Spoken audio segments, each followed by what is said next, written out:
ఇవాళ వచ్చి పాలకూర వెల్లుల్లి కారం చూపిస్తానండి. దానికి కావాల్సిన ఇంగ్రీడియంట్స్ పాలకూర 4 కట్టలు తీసుకున్నానండి. ఇలా సన్నగా తురుముకొని ఇలా కోసుకొని సన్నగా పెట్టుకున్నాను, కడిగి పెట్టుకున్నాను. ఆనియన్స్ పెద్ద సైజు ఒక 4 తీసుకున్నాను. వెల్లుల్లి ఒకటి ఇలా ఇవి పొట్టు తీసి పెట్టుకున్నాను. ఇప్పుడు తయారు చేసే విధానం, కడాయి పెట్టుకోవాలి.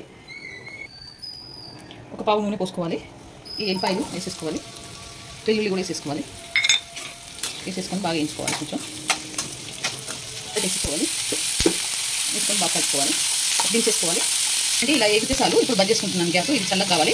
మిక్సీ పట్టుకోవాలి. కారం ఒక 4 స్పూన్లు వేసుకోవాలండి. వేసుకొని మిక్సీ పట్టుకోవాలి. 4 స్పూన్ల కారం వేసుకుంటున్నాను. కొంచెం జీలకర్ర కూడా వేసుకుంటున్నాను.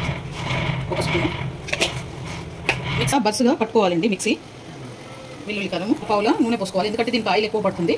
సో 4 పావులు పోసుకుంటున్నాను. ఈ వెల్లుల్లి కారం వేసేసుకోవాలి. ఓకేనండి, ఇది వేగింది. ఇప్పుడు పాలకూర వేసేసుకోవాలి. దీంట్లో ఇలా కింది మీది కలుపుకోవాలి. మొత్తం కలిపేసుకొని మూత పెట్టేసుకోవాలి.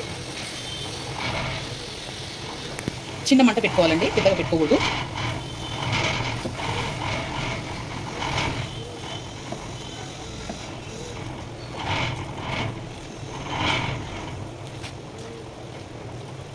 పసుపు వేసుకోవాలి.